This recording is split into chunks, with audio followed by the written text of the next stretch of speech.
सबको जय मसीह की। भाई भक्त सिंह की सेवकाई तथा उनके द्वारा लिखित ईश्वरीय भेदों का प्रकाश, अक्टूबर 25। आज का वचन, इसलिए हम में से हरेक परमेश्वर को अपना अपना लेखा देगा। रोमियो अध्याय 14 पद 12। क्या हम अपने पैसों का दुरुपयोग कर रहे हैं? पूर्व दिनों में मैं मेरे जेब में बहुत से सिक्के रखता था, क्योंकि जो कोई मांगता उन्हें देने की मेरी आदत थी। परंतु एक दिन मैंने एक सिक्का दिया, तब परमेश्वर ने मुझसे कहा, ये पैसे तेरे नहीं हैं, यह पैसे मेरे हैं। मेरे पैसों को इस्तेमाल करने वाला तू कौन है? उस दिन से मैंने तय किया कि परमेश्वर की इजाजत के बिना एक भी पैसा इस्तेमाल नहीं करना। आपका समय और पैसे दोनों परमेश्वर के स्वामित्व की है। मैं पैसों को मेरे पैसे नहीं मानता।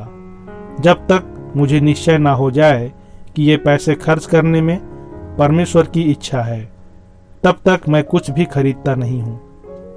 अमेरिका में एक समय मुझे मेरे बाल कटवाने थे।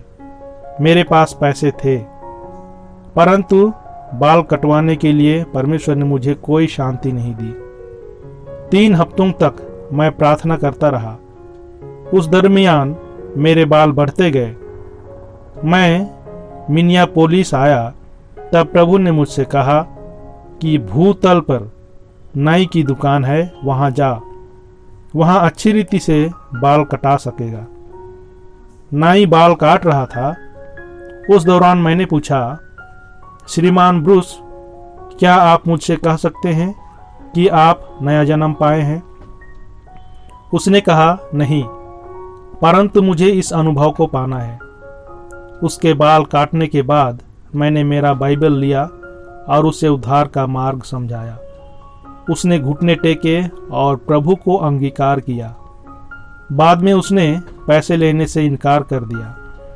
इस प्रकार मेरे बाल मुफ्त में काटे गए और नाई के आत्मा को प्रभु के पास लाने का हक मुझे मिला।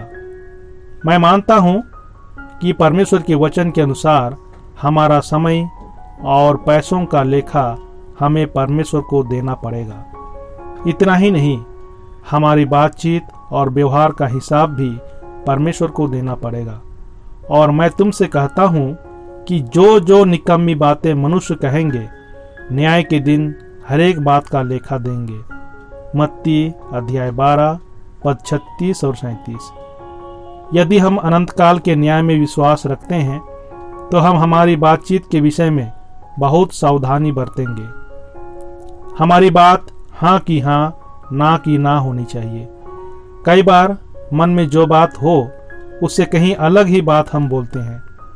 जो अनंत न्याय में विश्वास रखते हैं, वे अपने पैसों, समय और शक्ति को नष्ट नहीं करेंगे। हमें जागृत जीवन जीने के लिए बहुत सावधानी बरतनी चाहिए। प्रभु आपके साथ रहे और आपको आशीष दे।